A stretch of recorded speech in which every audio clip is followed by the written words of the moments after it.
שלום לכם, אנחנו במפגש נוסף בתוכנית לא רק פרשת השבוע. מוזיאון ישראל מארח את בית אביחי. המפגש שלנו היום מתמקד בדינה ובעניינים של טוב ורע, אונס, אלימות, צדק ומוסר. איתנו במפגש כמעט כמו תמיד. אביגדור שנן, פרופסור לספרות האגדה והיועץ האקדמי של בית אביחי, והפעם הוא ישוחח עם האומנית הישראלית נטע הררי נבון. יהיה מעניין.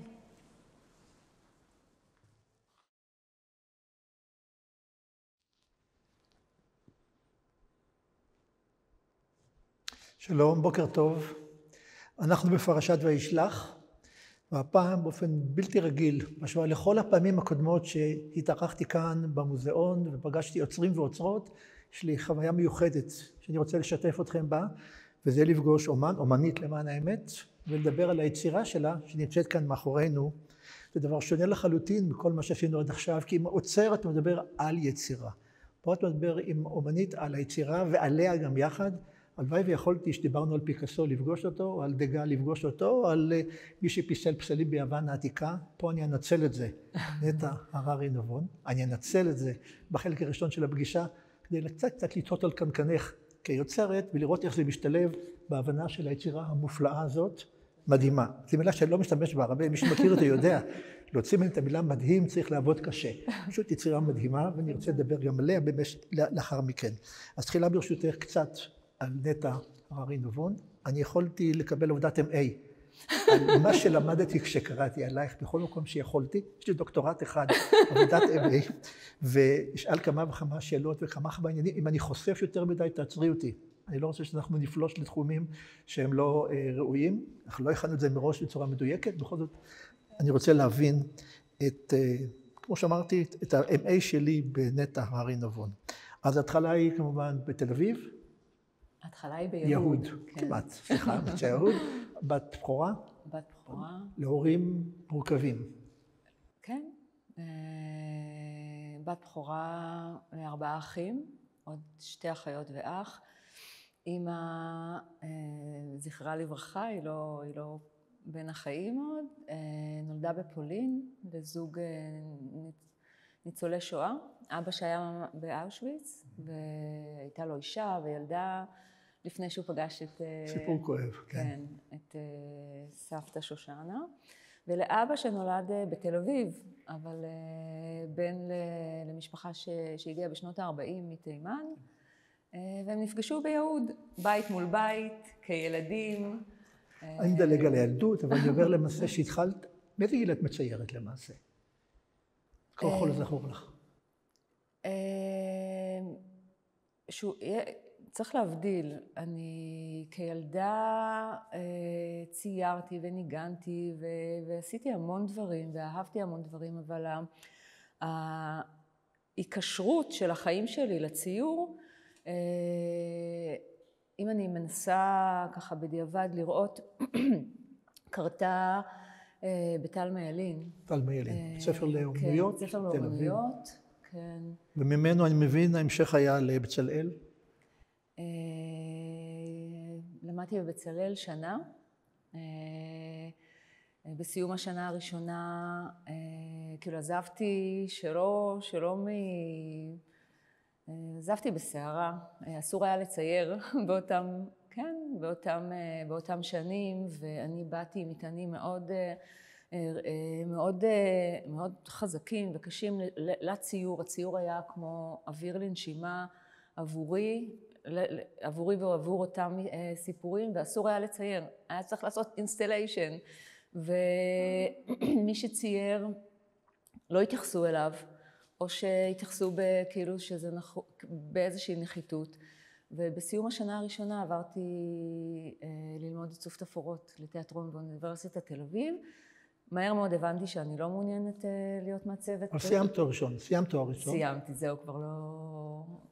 אז כבר לאן נעת מכאן? ואז עברתי למדרשה וסיימתי, למדתי 2 במדרשה וסיימתי כבוגרת המדרשה. שלא יודע, זה בית ברל. כן, כמובן, בית ברל, גם כאומנות. כן, כן. אז זה ממקום למקום, ואז פתאום אני רואה אותך גם בדוד ילין. נכון. לפני כמעט קצת יותר מ5 שנים, למדתי תואר שני בטיפול באומנות בדוד ילין, פה בירושלים, וזו הייתה חוויה מדהימה. עכשיו חזרת לבצלאל בתור מורה. כן. נקמה מתוקה. זה היה בשנה השנייה ללימודי הטיפול שלי, כשהגעתי לטיפול מתוך, והעבודה הזו, זה מעניין, התחילה בשנה הראשונה ללימודי הטיפול. הגעתי לטיפול מתוך רגע שבו עמדתי מול פחד מאוד גדול שלי. הרגשתי שאני לא יכולה להמשיך בתוך עולם האומנות, אני לא יכולה להתבגר בתוכו ולגדול ולהתפתח. ועברתי לעולם הפסיכותרפויטי, לעולם המילים, ובשנה השנייה קיבלתי את שתי הצעות באותו שבוע, גם לחזור וללמד, קיבלתי חצי משרה בבצלאל, וגם השתתפתי באיזו תערוכה בינלאומית שבעצם קיבלתי משהו שהייתי זקוקה. אני רוצה לשאול אותך עליה עוד רגע, אני הולך בעקבותייך, זה פה קטע קטן נחמצנו בשלב כלשהו, וזה המפגש שלך עם הרבנית ימימה.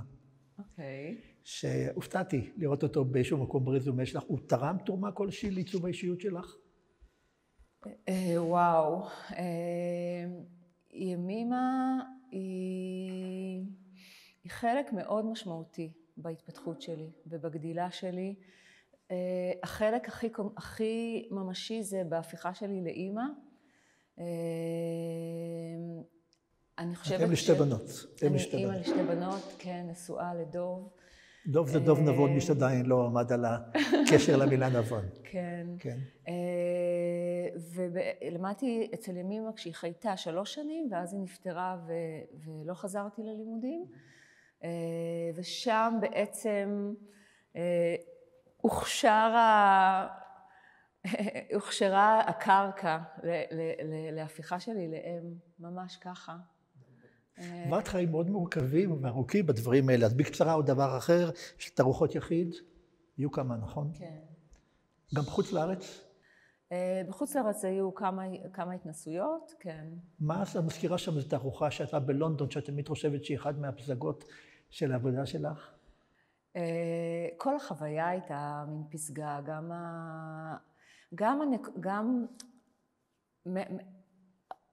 גם כמעט ההחמצה של הדבר הזה, זה היה איזה מפגש. אני לא עניתי למיילים של בנקסי במשך חצי שנה.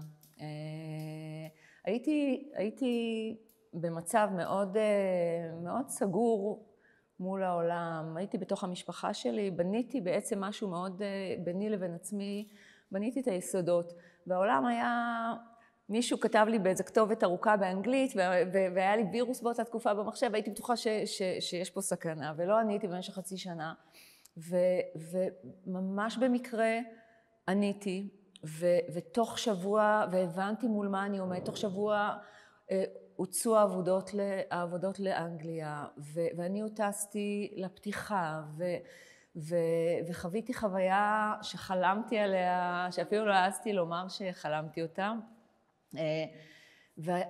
והמחשבה שבגלל שהייתי סגורה, החמצתי כל כך הרבה הזדמנויות, היא שלב מאוד מכונן בשש שנים שהתפתחו מאותה חוויה. אז השאלה אלייך עכשיו, אחרי כל הדברים האלה, שקצת חשפנו את נוגה, זה רלוונטי לעבודה שלנו שאנחנו רואים פה על המסך?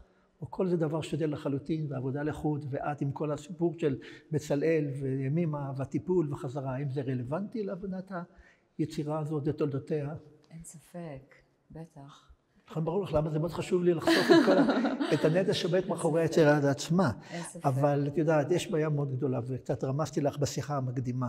אני מלמד ספרות, לימדתי ספרות, ועברתי חוויה דומה לשלך עם כיוון אחר לגמרי. כשסיימתי תעודת בגרות לפני הרבה מאוד שנים, כל בחינות הבגרות שלי במדעי הרוח היו סביב שאלה אחת בלבד. מה התכוון המשורר?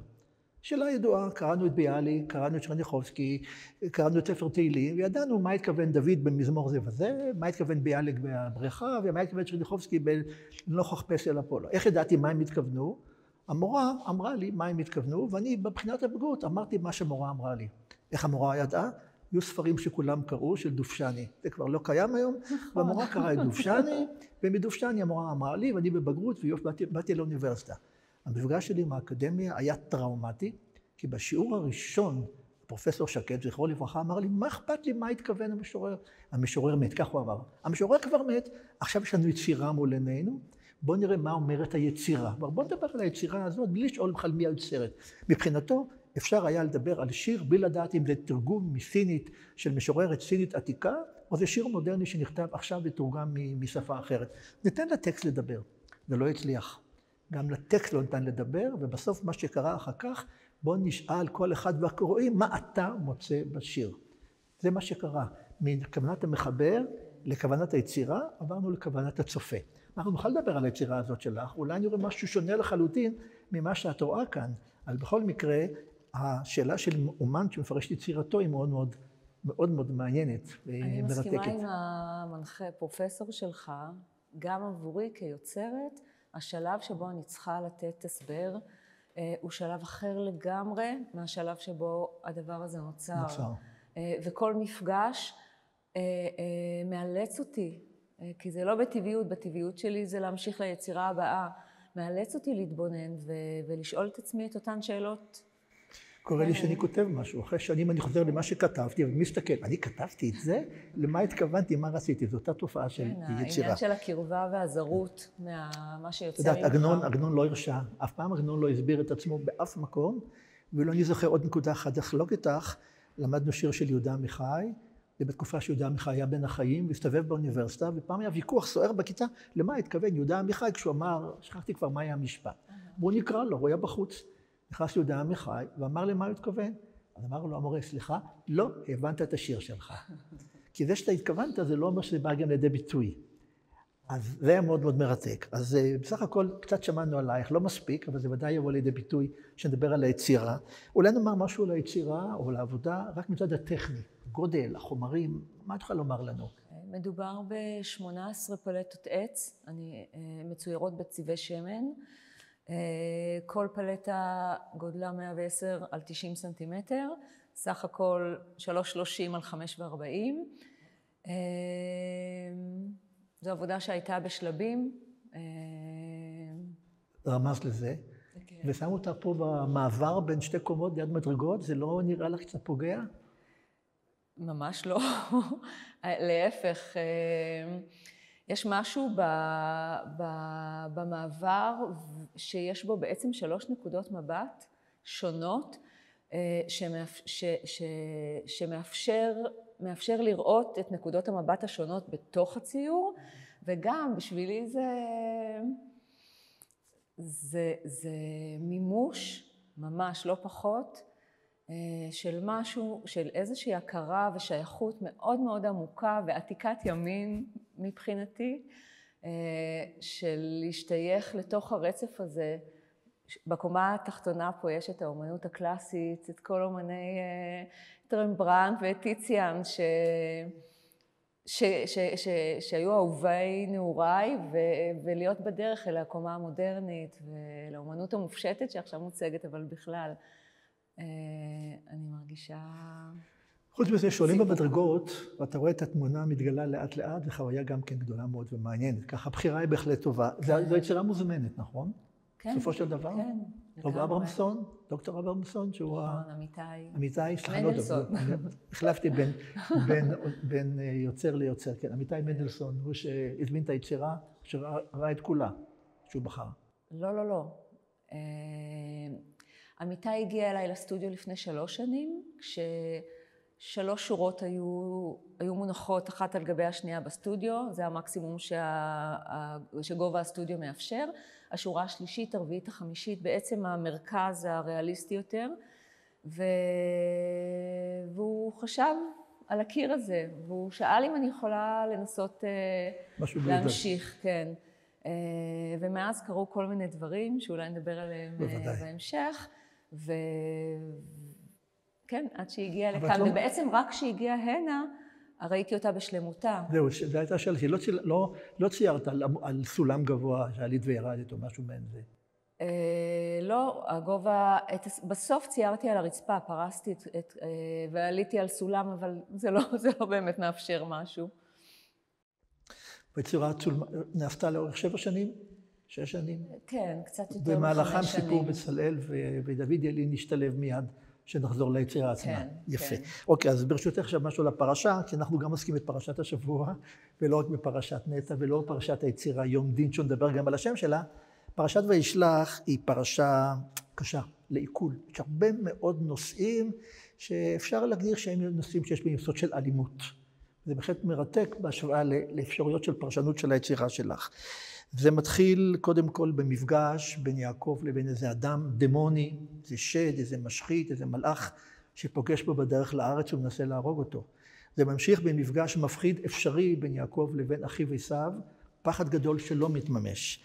לאחר מכן בא הסיפור הגדול, גדול הטרגי, על סיפור אונס דינה. גם על זה ודאי נדבר. אונס דינה בידי שכם בן חמור, הנקמה הגדולה מאוד של אחיה של דינה באנשי שכם, ששוחטים את כל העיר כולה וכו'. ועוד לא גמרנו בזה, יש לנו גם אחר כך סיפור נוסף, של מעשה מאוד קשה, של ראובן, ששוכב עם פילגש אביו, עם בלהה. כלומר, למעשה אונס נוסף. יש פה 2 סיפורי אונס, 2 סיפורי מפגש, זו פרשה מאוד מאוד כבדה מבחינה זו. אנחנו נראה קצת מה אומר המקרא, מה אומר המדרש, ואיך כל זה משתלב ביצירה שלך ובנטע. אז ברשותך רגע, נדבר על 2 המפגשים של יעקב. במפגש אחד הוא חושש.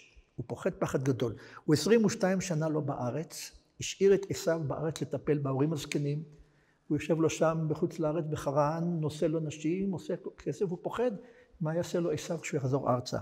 לכן נאמר על יעקב, ויירא יעקב מאוד, ויצר לו, הוא בצרה, ויחץ את העם אשר איתו ואת הצאן ואת הבקר והגמלים ל2 מחנות. הוא מחלק ל2 חלקים. ויאמר, אם יבוא עשיו אל המחנה האחד והיכהו, והיה המחנה השני לפליטה. ואז הוא מתחנן אל האלוהים ואומר, קטונתי מכל החסדים ומכל האמת אשר עשית את עבדיך. הצילני נא מיד אחי מיד עשיו, כי ירא אנוכי אותו פן יבוא והיכני אם על בנים. הוא פחד אימים מן המפגש הזה, ולכן הוא מתכונן, כמו שאומר המדרש, גם למלחמה, הוא גם מתכונן, מתפלל וגם שולח מתנות אל עשיו. אבל לפני שהוא פוגש את אחיו, נפגש שלא מתוך כוונה בדבר אחר. ויקום בלילה ההוא, נאמר, ויקח את 2 נשיו, את 6 שפחותיו ואת ילדיו, ויעבור את מעבר יבוק, והוא מעביר אותם, ואז יוותר יעקב לבדו, ויאבק איש עמו עד עלות השחר. וירא כי לא יכול לו, אותו איש לא יכול היה לפגוע ביעקב, ויגע בכף ירחו, הוא פוגע לו בירך, ויעקב יוצא צולע, וגם לכן לא אוכלים את גיד הנשה, זה כבר סיפור לגמרי אחר. 2 מפגשים, אחד שהתממש, ואחד שהיה בפועל של יעקב עם אנשים אחרים. מי היה אותו איש? המדרשים בטוח להם שדובר פה באיזה דמות דמונית. יש מדרש שאומר, זה סמאל, שרו של עשיו. לכל אחד יש שר בשמיים שמשגיח עליו. יש שר ליעקב, שר של עשיו, והשר של עשיו זה סמאל, השטן שבא לפגוע ביעקב. לפי גרסה אחרת זה השר של רומי, לכל מדינה יש שר, ורומי, עשיו מייצג את רומי, הוא בא לפגוע ביעקב.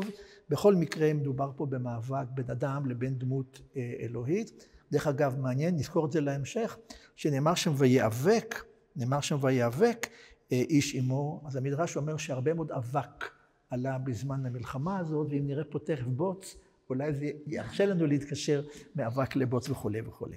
מצד שני, המפגש עם יעקב ועשיו לא גרם, לא הביא לשום פגיעה, אדרבה.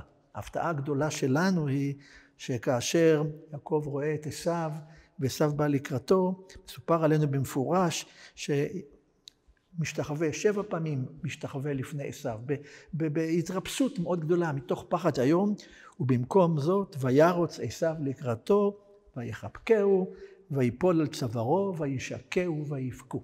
איזה קתרזיס של מפגש של 2 אחים, נשיקה, אהבה, כל מה שיעקב חשש ממנו, בכלל לא התממש. ובאמת, אחד המדרשים אומר דבר מדהים, ידוע שעשיו שונא את יעקב. לאורך כל ההיסטוריה, יעקב מרגיש שעשיו שונא אותו.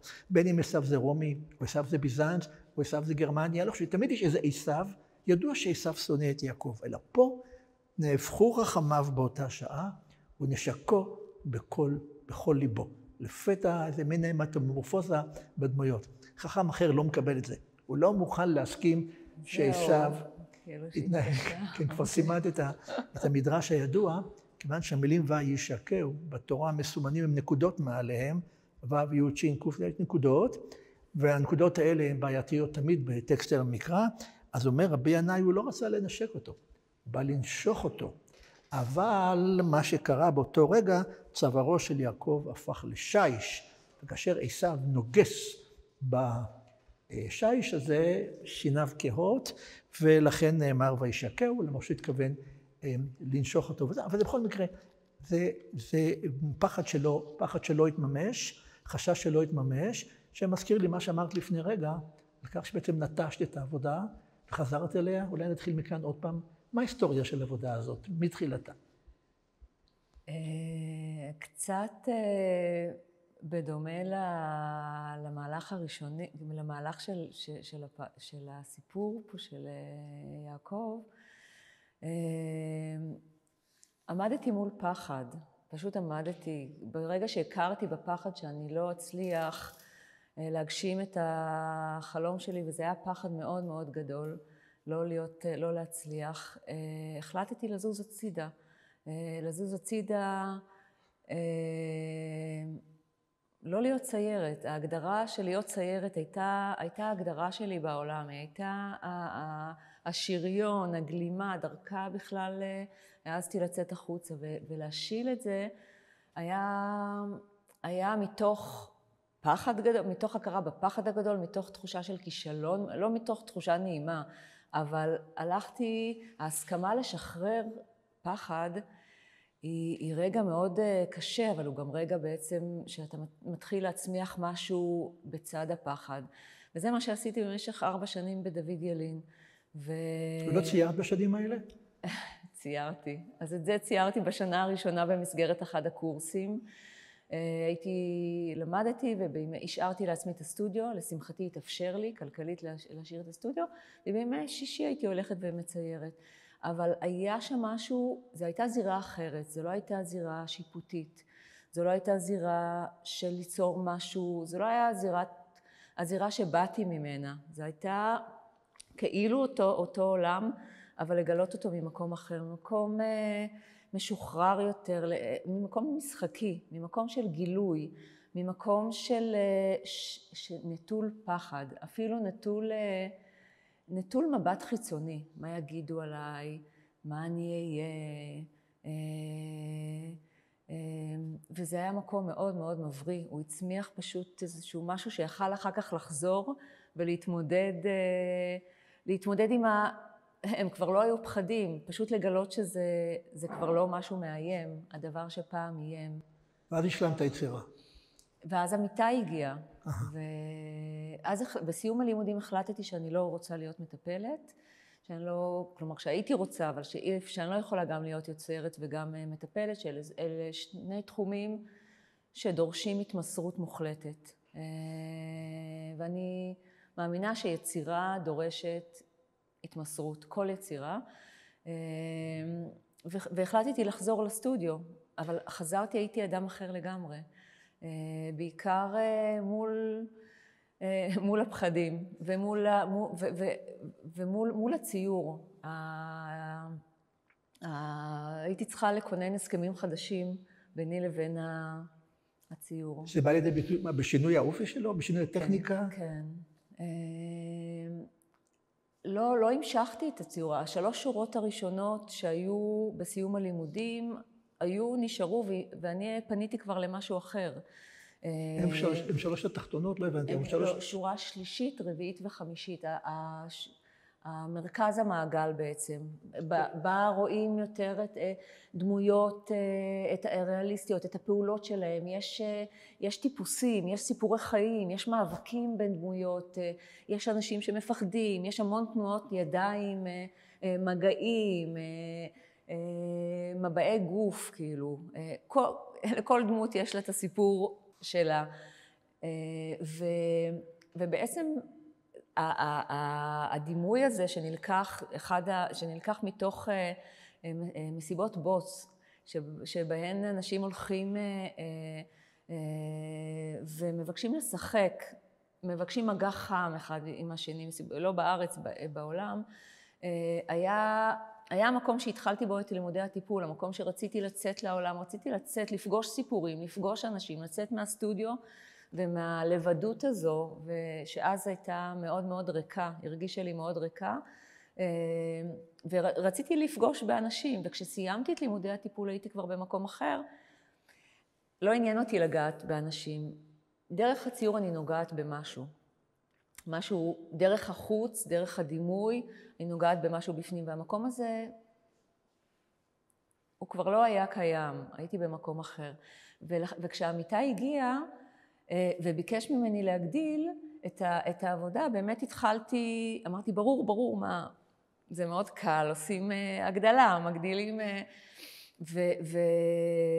והתחלתי את הדימויים של אותם אנשים נאבקים לעוד 2 שורות התחתונות, אבל לא הצלחתי לעשות אותם. לא הייתי במקום הזה, זה הרגיש לי כמו, אני אומרת, חוברת צביעה, שזה מקום מאוד קשה בעיניי, כי החוזה שלי עם הציור, והיום זה גם בהסכמה גדולה ובאהבה גדולה ובזכות גדולה שיש לי את האפשרות, היא שהוא מדבר עם משהו חי בתוכי, שהוא לא ברור לי, שהוא אפילו לא ידוע לי. אני רק מרגישה איזו לחלוכית של משהו חי, שדרך הציור הוא מתחיל להתנסח ולקבל ממשות במציאות. במובן הזה גם הציור בורא מציאות ביחד איתי. הרבה פעמים הוא קורא משהו בציור ואחר כך הוא קורא במציאות. שזה גם מדהים, אבל גם מאוד מלחיץ. אז החלק שהוספת אחר כך שונה באופיו מהחלק שדוב ראה?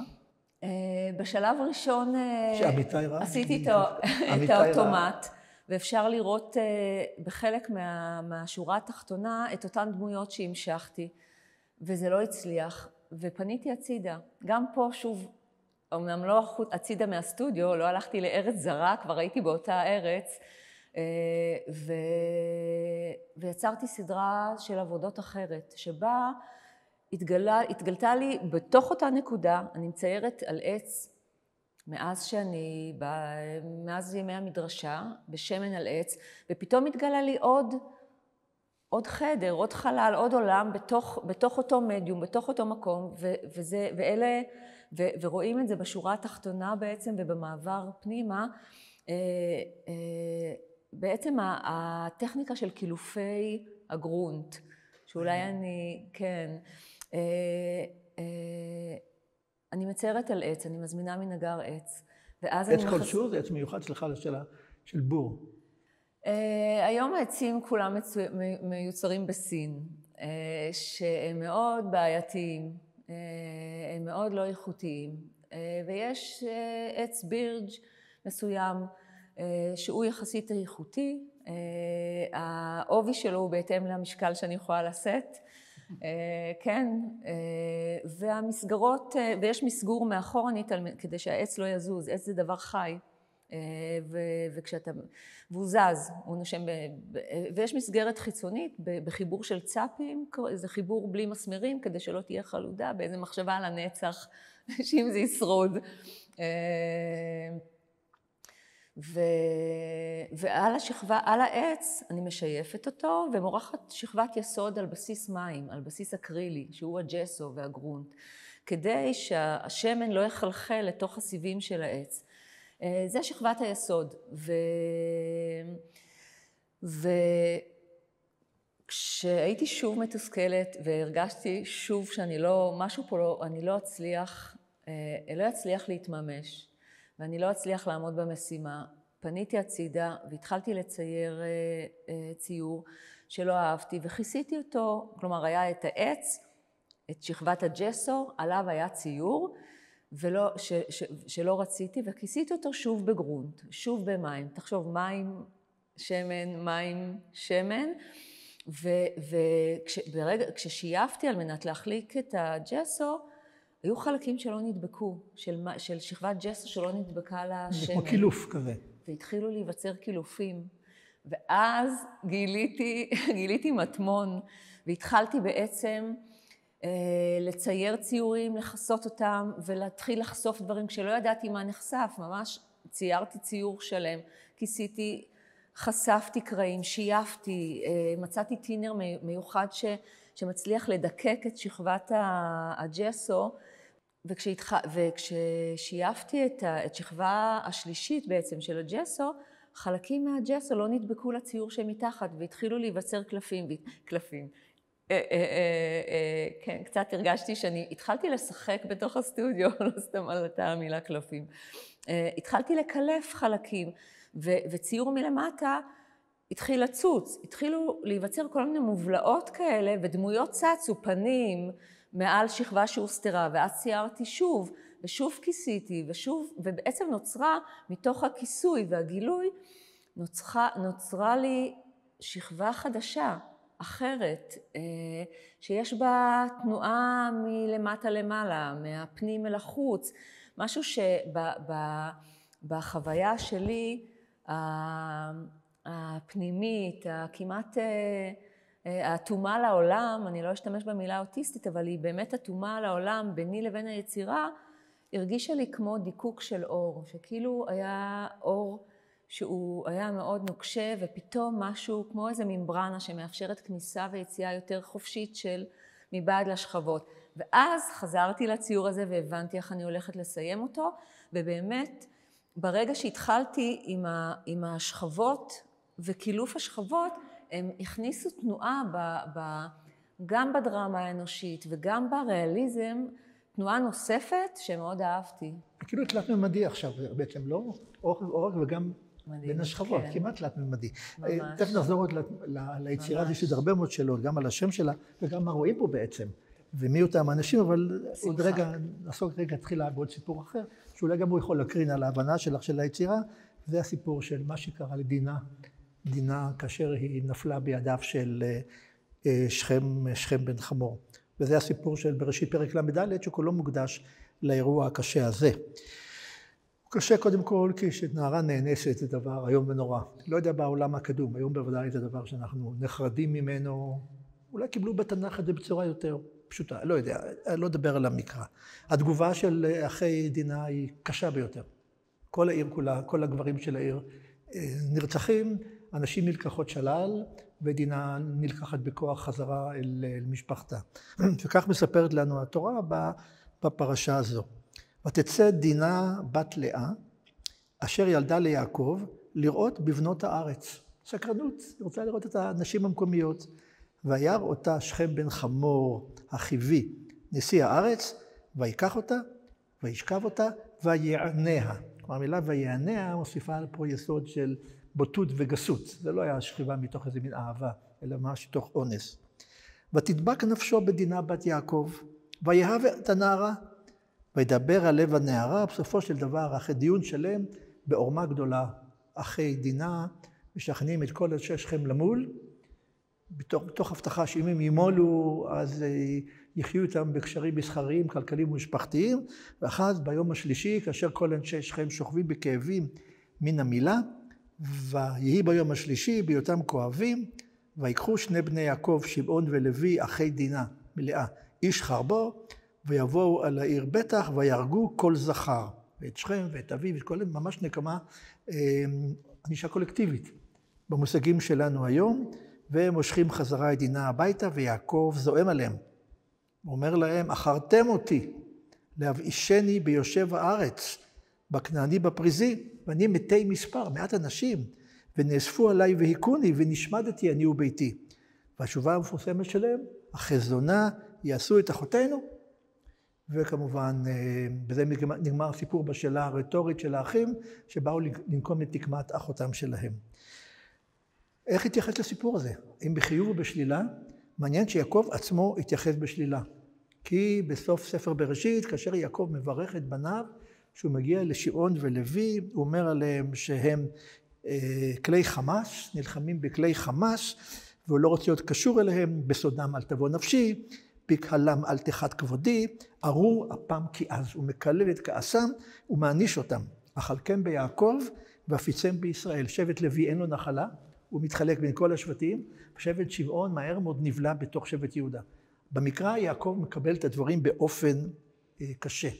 מצד שני במדרש, אתה יודע, תמיד אני מלמד מקרא מדרש, שמן מים אמרת? לפעמים זה דומה לאותו דבר עצמו, מקרא מדרש, המדרש משנה את כל התמונה. במדרש ההתייחסות של יעקב נחשבת כדבר חיובי, פרט לפסוק הזה שמתעלמים ממנו, אומרים במפורש שיעקב סייע לבניו במלחמה מול אנשי שכם. יש תיאור ארוך ומפורט איך יהודה נלחם באנשי שכם, כורת ראשים ועורף אנשים ונלחם, ויעקב בא וגם בא לסייע לו. לפי המדרש המסע הזה של דינה אמנם היה נורא, אבל הנקמה הייתה מוצדקת וראויה, וכמובן להרבה אנשים זה אפילו בסיס לטענות עד ימינו שלנו, על דרך ההתנהגות הנכונה בבקרים דומים, ואנחנו לא נגלוש לאקטואליה יתר לעמידה. גם הסיפור הזה הוא סיפור מאוד קשה, של הפעם דמות נשית. תכף אני אחזור אלייך בתור אומנית אישה, אבל נחזור תחילה ליצירה הזאת. קראת ליום דין. מתי בא השם הזה לעולם? השם יום דין התחיל, הוא הגיע יחד עם הדימוי של מלחמות הבוץ, שהוא דימוי שמח וחיובי ושל מגע חם, אבל הוא הזכיר לי שני רפרנסים, הוא הזכיר לי גם צילומים של אחרי אסונות, שבהם מבחינת התנועה והקומפוזיציה יש כאוס ואי סדר, והדברים מפוזרים לכל עבר. יש לי אוסף שאני שוקדת עליו במשך הרבה שנים של צילומים אחרי פיגועים, של ממחנות השמדה, של התרסקות, והדבר הזה הוא משותף לכולם, מבחינת הוקטורים והתנועה שיוצרת כאוס. וההקשר הנוסף היה ציורי יום הדין הקלאסיים, ובייחוד של מיקלאנג'לו וטינטורטו, ובייחוד בסצנות יום הדין הקלאסיים הדתיים, את הרגע שבו החוטאים נזרקים לגיהנום, הם נזרקים למים בשני הציורים, וגם ברגע הזה יש בהלה ויש כאוס ויש אחיזות ידיים, ואנשים מועדים ואנשים נאחזים אחד בשני כדי לא ליפול, ויש חרדה. ועניין אותי באותה תקופה איך מתארים כאוס, איך מתארים באופן הרמוני, כי העבודה שלי עוסקת בארגון ובהרמוניה וביופי בסופו של דבר. איך אני מתארת חרדה, איך אני מתארת פחד, איך אני מתארת את אותם חלקים מאוד קשים בנו כבני אדם, כבני אנוש, ובשלב הזה אבל אני גם ראיתי פה השפעה של בוש אולי, רונימוס, עוד יצירות אחרות, לא רק של... כן, אבל בעיקר אלה היו ממש כמו מנחים בתוך הסטודיו. אז מה המרכז של התמונה בקיצור? החלל הריק? בעצם כשהחלטתי להשלים את העבודה, המשכתי מהמרכז וניסיתי ליצור טבעות וארגון של מעגלים על ציר אמצע. יש פה סדר בקומפוזיציה ויש פה ניסיון להפר את הסדר. ההפרה של הסדר היא מכמה כיוונים. אתה לא יכול להפר סדר ממקום צפוי. היא גם, הסדר מופר מכיוון, מהשכבה התחתונה בחלק העליון, יש את שכבת הגרונט התחתונה שפורצת וקורעת את הדימוי. אוקיי? אז זה משהו שמלמטה פורץ למעלה. בשכבה של הקילופים יש בעצם הפרה של סדר מתוך שכבות שמוטמעות אחת בשנייה. יש פה בעצם נקודת מבט, חלק מהדמויות ניתן להסתכל עליהן כמו מרחפן, כאילו נקודת מבט חיצונית, וחלק מההתייחסויות כמו בחלק התחתון, שזה בעצם כמו נכנסים פנימה לתוך רזולוציה של מתחת לאור, בתוך הגוף. יש פה איזו רזולוציה מאוד מאוד פנימית כמו ברנטגן. זאת אומרת, כל הפנים, חוץ, ימין, שמאל, הכיוונים שמבקשים לפרוץ מבפנים החוצה ומהחוצה פנימה, הכיוונים של זה הדבר שניסיתי, שעמלתי עליו. יש חיבורים שאין בהם רצף בין עבודה לעבודה, כדי ליצור רצף וגם להפר אותו. כאוס וגם פחד, וגם כל ההתייחסויות בטקסט המקראי, אלה דברים מאוד מאוד עמוקים וקשים בנפש, בהיותנו חיים פה בעולם הדואלי, החומרי, וזה העולם, זה המימד שאנחנו נמצאים בו. אנחנו נמצאים במימד חומרי, במימד דואלי, במימד כותבי. כשאני רואה את היותנו חיים ומה זה להיות חי לעומת מה לא להיות חי, זה בדיוק התנועה על הרצף הזה בין הכתבים, תנועה שהיא דיאלקטית וסותרת והיא בו זמנית והיא לא נופלת לכתבים, היא כל הזמן, ושם יש חיים, וזה ניסיתי ללכוד, משהו שאי אפשר ללכוד אותו בעצם. אבל קראת ליצירה יום דין. בהסבר כאן שכתב דוקטור מנדלסון, לא אתבלבל עכשיו, הוא אומר שבכוונה השמטת את האות ה', זה לא יום הדין האחד והיחיד, אלא זה יום דין, ויש משמעות לדעתך לפרשנות הזאת, שזה לא יום הדין, אלא יום דין בכלל. יום דין מסמל בשבילי עונש. יום דין בשבילי זה לא יום של שמחה. ואני דווקא רואה פה המון שמחה, הרבה התלהבות, הרבה שמחה, הרבה פריקת עול. הרבה חיים. הרבה חיים. אז השם יום דין. תראה, זה לא יום הדין, הוא גם לא יום, זה לא יום שצפוי לנו, שאנחנו הולכים לקראתו, שהחיים פה הם מולו. זה אותו רגע של סדר בכאוטיות שלנו, של ארגון, של יצירה, של בריאה, שהוא ביום יום, וברגע הזה, בכל רגע של יצירה, בכל רגע חיים, יש את כל הסיפור כולו, גם את הסיפור של הפחד וגם את הסיפור של הצמיחה והברכה והגאולה. כאילו הדברים הם משולבים. הם משולבים והם חלק מהאנושיות שלנו היומיומית. ולכן זה היה גדול מבחינתי להוסיף את ההי לתוך. רציתי באיזשהו אופן לקרב את זה וקצת להמעיט קצת זה באמת נאמר פה בדברי ההסבר שמופיעים פה בשוליים. כאילו אני לא יודעת אם זה ממעיט או לא, אבל זה בעצם מחזיר אלינו, כלומר את כל היראה ואת כל הגדולה ואת כל מיום הדין, אני בעצם, יש פה משהו אולי מגלומני אפילו, אני מביאה לתוך היום שלנו. בסדר גמור, זה זכותך, זה הבנה שלך. עכשיו דינה היא כמובן אישה, יעקב הוא היה גבר. כמה, יש פה נשים וגברים ביחס שווה פחות או יותר? איך את זוכרת את היצירה הזאת? מה המקום הנשי בתוך היצירה הזאת?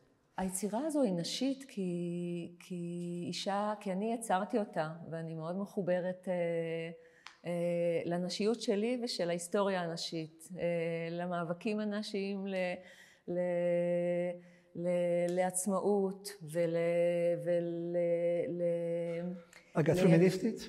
מאוד, בשמחה, וחושבת שכל אישה צריכה להכיר תודה לכל מי שנשכבו תחת וחירפו נפשם כדי לאפשר לנו זכות בחירה, כדי לאפשר לי, לך לשבת איתי עכשיו ולשאול אותי ולהיות שוות ערך. זה הזכות שלי, זה לא הזכות שלה. פמיניזם הוא לא רק של נשים. אני יודע. אני חושבת שגברים, התפקידים המסורתיים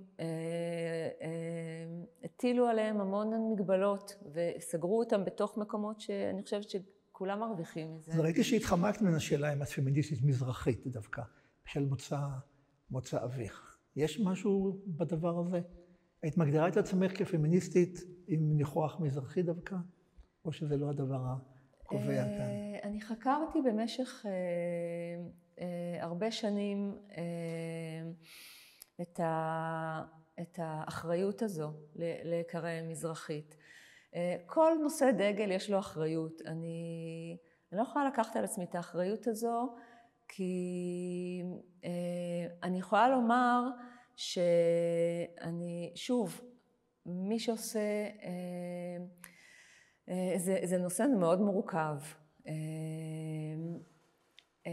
המזרחיות לא מתמצתת בוואו, היא עניין חברתי ועניין נפשי ועניין תרבותי ועניין כלכלי. אני לא מתעסקת עם זה. הייתי צריכה לצאת בעצם מהנרטיבים ומהסיפור ומהסכסוך המזרחי והאשכנזי, דרך אגב, שניהם בני מהגרים שחלק, החיבור שלהם היה מתוך לזנוח את העבר שלהם ולברוא משהו חדש. שניהם התכחשו וביקשו לגזום את השורשים. אני במהלך שלי, בגדילה שלי, ירדתי לשורשים האלה וירדתי לשורשים האלה, ובסופו של דבר הצמחתי את השורשים שלי. אני דומה בחזות לאבא שלי, אבל יש לי גם, ולכן זה מזרחי, אבל כי הוא כהה אור יותר, אבל גם כהות היא עניין יחסית. אני לא יודעת, זה לא משהו שהעסיק אותי, גם לא הנשיות במובן של יש פה ניסיון לתאר הוויה קיומית. הוויה קיומית מנקודת המבט הנשית שלי. ונקודת המבט הנשית שלי היא זו שבעצם ביטלה יצרה את המעגליות בקומפוזיציה, בעצם הטמיעה את מתחת לפני האדמה ואת השמיים ביחד עם מה שמתרחש על פני האדמה, ביטלה את ההפרדות, ביקשה ליצור חיבורים וזהויות בין מה שהתפיסה המסורתית, הקלאסית שהיא מוטמעת בכולנו. השופט והדין הוא בכולנו. אבל רציתי, ויש בזה משהו אולי נשי, אבל אני מכירה גם גברים, היו לי מורה דרך גברים מדהימים שהובילו אותי למקום הזה, לכן אני חייבת להם המון. מי שהצמיח בי שפה רכה, שפה פשרנית, שפה שמוכנה לראות זוויות מעודנות, הם דווקא גברים. אז שוב, אז מה זה... השאלה שלי הייתה פשטנית מדי, והתשובה הרבה יותר מורכבת. כן, כן. רגע, נחזור לדינה. לכן אני לא אוהבת... תיוג. פחות, כן. נכון. אוקיי, אז בואו נחזור רגע לדינה. בכל זאת, יש לנו חוב גם לפרשת השבוע. אז מה עמדתה של דינה בכל הסיפור הזה? לכאורה היא שותקת. אין אף מילה בסיפור המקרי שנותנים לדינה לומר משהו. שכם לוקח אותה, שולל אותה, שוכב איתה, אחיה מחזירים אותה. לדינה אין say בסיפור המקרי. אבל ברור שבעולם שבא לאחר מכן, העולם של חז"ל, שהוא במידה מסוימת גנט פמיניסטי, בזה שנותן גם לנשים קול, יש כמה וכמה פיתוחים מאוד מעניינים של סיפור דינה לכיוונים שונים. מצד אחד מאשימים אותה במה שקרה. אישה לא צריכה להסתובב בחוץ. סליחה שאני נשמע קצת שוביניסט, אבל זה מה שאומר אחד המדרשים. דינה בת יעקב, אם הייתה יושבת בבית, לא הייתה מתקלקלת. אבל כיוון שיצאה לראות את הבנות המקומיות, ונכנסה למעגלים חדשים, קרה לה מה שקרה, ואני מתאר לעצמי שיש בעולם, והיו בעולם אנשים שכך בעצם מאשימים את הקורבן, בעצם שהוא אשם בכל הדבר עצמו. לולא התלבש בדרך הזאת, לולא הלכת למקום הזה, לולא לא היה קורה דבר. יש גם מדרש כזה, שרואה אותה כאשמה במה שקרה לה. מדרש אחר נורא מעניין, מאשים דווקא את יעקב. רואה את אונס דינה כאונס ליעקב. מחזיר אותנו למפגש של יעקב עם עשיו. במפגש יעקב עם עשיו, יעקב משתדל להסתיר את ילדיו. הוא הולך קדימה, משאיר את כולם אחורנית, את לאה ובניה ובנותיה, את דינה וכולי. הוא אומר על זה המדרש, דבר מעניין, שיעקב הסתיר את דינה בתוך תיבה, שעשיו בכלל לא יראה אותה. נטל יעקב דינה ונתנה בתיבה, שלא יראה אותה עשיו ויטול אותה לאישה. אמר לו הקדוש ברוך הוא ליעקב, חסכת אותה ממנו, כלומר מנעת אותה ממנו, חייך במקום לעשיו היא תיפול לאדם ערל, וזה לשכם בן חמור, כי עשיו היה נימול. עשיו בן רבקה היה נימול. אתה לא נתת אותה לעשיו, היא עכשיו בתור עונש תיפול לידי אדם אחר, לא נימול. מדוע? אילו הייתה נישאת לעשיו, שמא הייתה מגיירת אותו. אולי הייתה מחזירה אותו בתשובה, ויעקב פספסת, אומר לו בלשון מודרנית, את האפשרות לתקן את העניין. כך שלא דינה אשמה, אלא למעשה לפי המדרש הזה אפשר להאשים את יעקב, אבל יש גם כיוון אחר לחלוטין לכל הנושא הזה, שרואה את כל המעשה כמעשה מכוון מראש לטובת יוסף, שנזכיר אותו בפרשות הבאות. וזה כמובן שאלות, למי נישא יוסף. על פי הסיפור המקראי, יוסף מתחתן עם אסנת, זה היה שמה. אסנת בת פוטיפרה, כהן און. הוא נשא אישה מצריה. דבר שהיה קשה מאוד למקורות שלאחר המקרא לקבל, כי בתפיסתם שלהם נישואים למצרים זה דבר אסור לחלוטין. והנה יוסף מתחתן עם אישה מצריה. לכן נולדה מסורת מאוד מאוד מורכבת, שדינה, שהייתה נאנסה בידי שכם, ילדה בת. והבת הזאת היא אסנת. ואסנת גירשו מן הבית בבושת פנים, שנולדה ממעשה מזעזע של אונס, ואיכשהו התגלגלה אל מצרים, ושם מצא אותה פוטיפר או פוטיפרה, ואימץ אותה, ולאחר מכן שיוסף מתחתן איתה, הוא למעשה מתחתן עם אחייניתו, עם ביתה של דינה אחותו, ומבחינה זו הכשרנו, את הנישואים של יוסף, ואז כל הסיפור האונס הגדול הזה, בסופו של דבר, הצמיח לעם ישראל בשורה גדולה, משום מאסנת נולדו אפרים ומנשה, שני שבטים בישראל, כך שאתה עוסק בסיפור הזה של האונס, אתה מאוד מתקשה במקורות, כדי להבין אם מתייחס עליו לוקלית כדבר נורא, אישה נאנסת, או בתמונה ההיסטורית הכללית כמשהו הרבה יותר חיובי. ומה שעוד מצא מאוד מאוד חן בעיניי, שנאמר בספר בראשית, שאחריה של דינה, שמעון ולוי, ויקחו את דינה מבית שכם ויצאו. הם לוקחים אותה ויוצאים, ואומר המדרש בעל כורחה. היא לא רצתה לצאת. בסופו של דבר, לאחר שנאנסה על ידי הנסיך, בנו של איש העיר, ודאי חיה בפינוק גדול, פרינססה. טוב היה לה, בסופו של דבר, נודע לה אפילו בת, מדוע שהיא תצאת? גררו אותה בעל כורחה, ואפילו אמרה להם, מה הייתי עכשיו? אנא הולכת חרפתי, ועל זה מספר המדרש המבהים הזה, ששמעון נשבע לה שהתחתן איתה, ייקח אותה לאישה, ודינה הסכימה לצאת מבית שכם וחמור, רק מתוך הסכמה שהיא תינשא לשמעון, והיא נישאה לפי המדרש לשמעון, והיה לה גם בן בשם שאול. כך שבסך הכל יש פה, אם לא ציור, יש פה רומן. אפשר למנות פה רומן שלם ביותר, ואת אמר לי שדינה היא הצטדות שחביבה עלייך. זהו, שאני מאוד מאוד אוהבת את דינה, אני אוהבת את הסיפור. שוב, צריך להבדיל בין ברמה, צריך לעשות הבדלה, אונס, כל המעשים האלה במציאות הם מעשים שלא יעשו, אוקיי? אבל... understatement, כן. לגמרי, כן. חרפה. אבל אני קראתי את הסיפור מזווית שרואה, שרואה את הכוח של דינה כנערה, יש לה 12 אחים, נכון? בנים, לצאת לעולם בלי חשש, כאילו וואו, איזה ביטחון היא גדלה בו. זה היה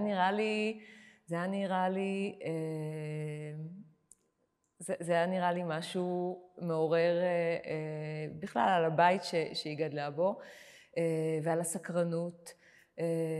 כי אתה יוצא לעולם כשיש לך ביטחון בבית, אתה מוכן לצאת ולחקור את העולם. ואז את כל ההשתלשלות כמרכיבים באותו עולם סגור, לא פרגמטי, לא מציאותי, שלכל אחד מהדמויות יש תפקיד בתוך עולם, תכף אני אסביר. יש את הקורבן, כשיעקב הוא לא בתוך הסיפור של הפגיעה, הוא מייצג, וגם הוא מייצג את המציאות, אוקיי? יש את הפגיעה כשאתה נפגע, במיוחד בשלבים ראשונים, בשלבים צעירים, הנפש נכנסת לכאוס, הנפש נוצרים בקרעים, גדילה, צמיחה טבעית היא אינהרנטית לתוך לעבר ולעתיד, אבל כשיש טראומה נוצרים קרעים במבנה, ובתוך הקרעים האלה צצים דמויות בנפש של אותו אדם שנפגע, שאחד מהם הוא הדמות התמה והמאמינה והסומכת,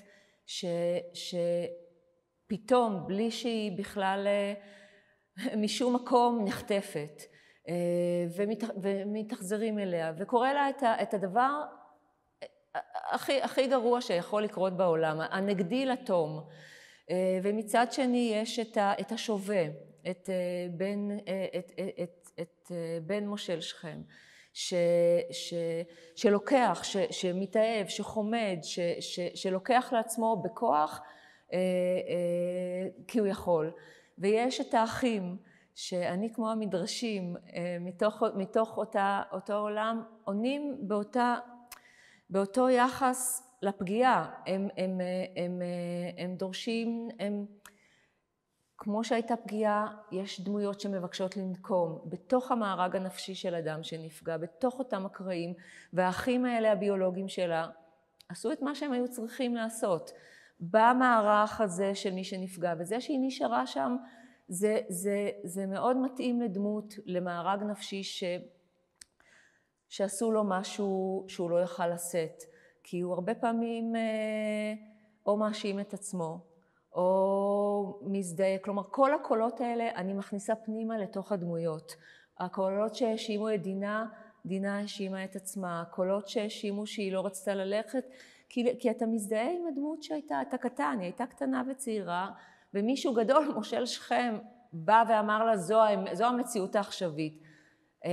לכן הם כאילו פרגמנטים, מין ארכיטיפים, בתוך מארג שהוא אוניברסלי דרך אגב בעיניי, מארג של פגיעה נפשית. ויעקב הוא מחוץ לזה, הוא רואה את המציאות והוא צודק, הם עם קטן, יכולים לפגוע בהם, עונש קולקטיבי הוא לא דבר ראוי בבנייה של עם, בכלל בבנייה, במציאות החלקים האלה, הנוקמים, השובים, התמימים, הם לא יכולים להתקיים במציאות, ויעקב פה הוא גם, להבנתי, הוא לא קרא לו כלום, הוא צדק כאילו, נכון? הוא לא קרא לעמו כלום, נכון. על אף הפגיעה באנשי שכם. זאת אומרת שהיה משהו, ואלה שני עולמות שהם, ניסיתי גם בקראים, יש פה עולם בתוך עולם, והוא פנימה והחוצה בו זמנית, וזה משהו שהוא מאורגן מדהים בפרשה הזו בעיניי. שנים לקח אחר כך פרויד לאנשים להבין איך הדבר הזה בחוץ במציאות הוא בעצם משקף גם מציאות פנימית. זו יצירה צריך לעמוד מולה הרבה מאוד זמן כדי לעכל את כל המרכיבים שיש בתוכה, כל הכיוונים שהסברת עליהם, כל הסיבוביות, כל השמחה וכל העצב ולוקח. אני ראיתי פה קרנבל אחד גדול, אני לא חשתי פה באיזה טראומות גדולות, ויכול להיות שאני קראתי מתוך עצמי. בסופו של דבר, כמו שאמרתי בהתחלה, היום המשקיף הוא הדמות העיקרית, לא האומן, סליחה, ולא היצירה, אלא מי שמסתכל, ו10 אנשים שונים יביטו באותה יצירה, ויראו בה 10 דברים שונים, ותגידי, יופי, ותגידי יפה. לא תשמחי לפרשנות אחת בלבד, גם אם היא שלך וגם אם היא יפה. אז אני מודה לך, נטע, למדתי המון, אף פעם לא דיברתי עם אומנית, ומול היצירה שלה, ובטוח שיש נשארו הרבה מאוד שאלות שלא דיברנו בהן, אבל על זה כבר נאמר, ואידך זיל גמור, ואי אפשר את הכל לסיים.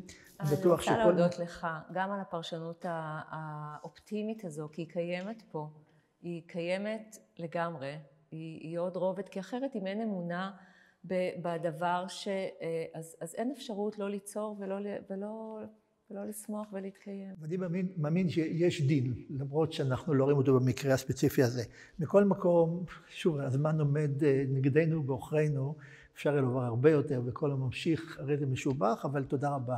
שוב פעם אחרונה לנטע, הררי, נבון, לא דיברנו על דובה לבעלך, אולי טוב שכך, כי את פה בזכות עצמך, ותודה רבה למי שהשתתף איתנו באירוע הזה. שבוע הבא אנחנו בפרשה נוספת, בינתיים שבת שלום ודרך צלחה.